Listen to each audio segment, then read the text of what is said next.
मैं एक सवाल सभी दर्शकों की तरफ से, उन लोगों की तरफ से करना चाहूंगा जो लोग जो है भाग्य में बिलीव नहीं करते।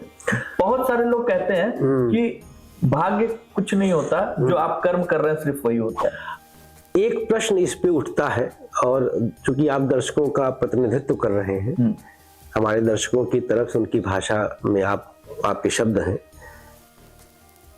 कर्म के लिए प्रेरणा कहां से मिलती है? इसका उत्तर आप दे पाएंगे? आपके मन में स्वतः उस तरफ कहां से प्रेरणा मिली कि किसी का मर्डर कर दिया जाए? कहां से रेपिस्ट रेप करने की प्रेरणा पाता है? उसको पता है कि ये होगा, इसके बाद क्या हश्र होगा, लेकिन वो कौन है, वो शक्ति क्या है जो उकसाती है, जो प्रवोक करती होगी? दिस इज भाग्य। भाग्य जो शब्द है ना, ये अक्सर पूछ लेते हैं लोग कि अरे हम नहीं मानते हैं। तो मेरा अगला वाक्य होता है कि अरे आप जानते नहीं हैं। जो जानेगा नहीं मानेगा कैसे? पहली चीज। दूसरी बात, हमारा जो सब वेद है, चारों वेद, पुराण, वेदांत जितने हैं, शंकराचार्य जी आदि के जो भाष्य हैं, उन सब की जो दृष्टि है, वो जो देखता है, वो ज्योतिष है। उनकी चक्षु कहा गया, इसे वेदों का नेत्र कहा गया, छठा अंग है वेदों का ही। तो ना मानने का प्रश्न ही नहीं है। कई जगह से हम सिद्ध कर देंगे, तर्कों से तो सिद्ध कर ही रहा हूं। भारत सरकार हर विश्वविद्यालय में डिग्री कोर्स दे रही है, ज्योतिष विज्ञान में डिग्री कोर्स है। कितने संस्कृत विश्वविद्यालय हैं, डॉक्टर संपूर्णानंद अपने वहां पर है, यहाँ पे लाल बहादुर शास्त्री है। कितने संस्कृत विश्वविद्यालय हैं जहां पर जो है फर्स्ट से लेकर के और पीजी तक, और इसके बाद फिर पीएचडी तक इस विधा में, इस विद्या में हो रहा है।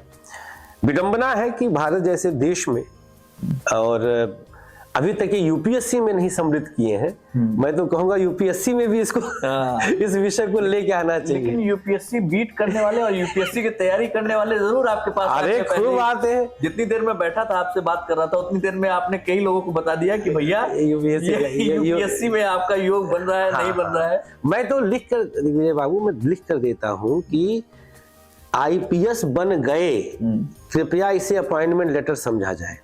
ऐसे लिखता हूँ मेरे, आप इंस्टाग्राम पे जाइएगा तो वहाँ पे हाईलाइट में मैंने डाला हुआ, ऐसे लिखता हूँ। और बने हैं लोग, आए हैं फिर उसके बाद। तो कृपा ईश्वर की। भाग्य का लिखा हुआ टाला जा सकता है? नेवर, नॉट एट ऑल, किसी कीमत पे नहीं। कोई जो किसी कीमत पे नहीं।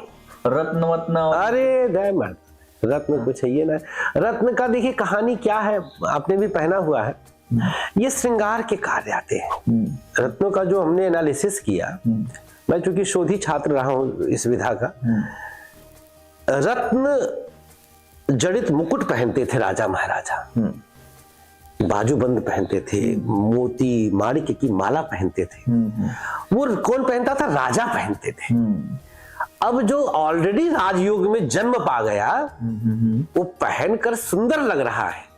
अब एक रिक्शा वाले तू पुखराज पहराए क्यों का, तू थोड़ो बनाए पीबा कुछ, तो सवाल ही नहीं पैदा होता है। तो ये एक तरह से कहीं ना कहीं मेरा व्यक्तिगत शोध है। हालांकि आज भी तमाम हमारे समकालीन ज्योतिषी गण अभी भी उपचार में रत्न रत्मंड करते हैं, लेकिन मुझे आज तक समझ में रत्न नहीं आया है कि रत्नों से क्या कुछ संभव है। तो रत्न अगर नहीं तो जैसे सपोज अभी दर्शक जो देख रहे हैं, सबके पास सबसे बड़ी दिक्कत होती है धन। कि भाई किसी के लिए आर्थिक रूप से वो परेशान चल रहा है, तो उसके लिए आपको अगर कोई सोल्यूशन देना हो तो आप कैसे सोल्यूशन देंगे?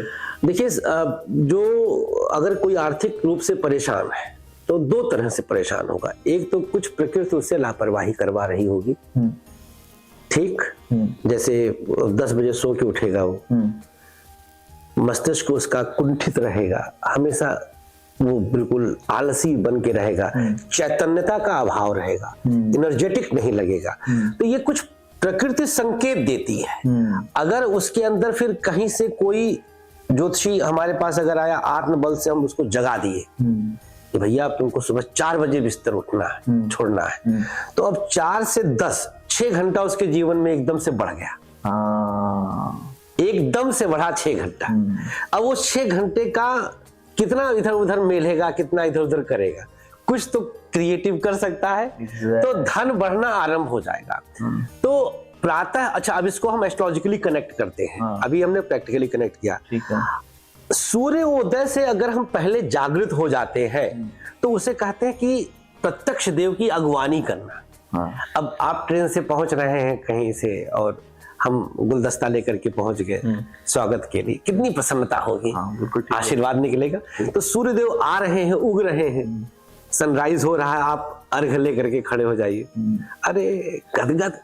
अब सूर्य बलवान हो गया तो आपकी आत्मा बलवान होगी, आपकी कुंडली का पंचम भाव बलवान होगा। पंचम भाव ज्योतिष में रुचि रखने वाला समझता है कि पंचम भाव है क्या। नवम से नवम पड़ता, भाग्य से भाग्य, भावात भाव फलम का सिद्धांत लगता पराशर ज्योतिष का। भाई साहब अगर पंचम भाव, मैंने एक एस्ट्रोलक्ष्मी करके मैं कोर्स चलाता हूँ, पंचम भाव का सूर्य भले ही नीच का हो वहां पर, आदमी को मतलब अद्भुत फल देता है, अद्भुत फल देता है। और पंचम का सूर्य किसका होगा मैं ये भी बता दूं, जो रात में लगभग 9 से 11-12 के बीच में पैदा हुए होंगे। अच्छा। अब यहाँ पर एक आप हमारे दर्शक एनालिसिस कर सकते हैं, बात रस के दर्शक जो भी हैं, दिन में जन्म पाए लोग की तुलना में 9-10 बजे का जन्म पाया व्यक्ति और सोने पे सुहागा और शुक्ल पक्ष का हो, अच्छा, अरे बाप रे, क्या उसका चमक रहेगा, क्या चमक रहेगा, क्या बात है। जोड़ घटा लीजिए आप, जोड़ घटा लीजिए तो मामला सेट है। रात का जन्म वाला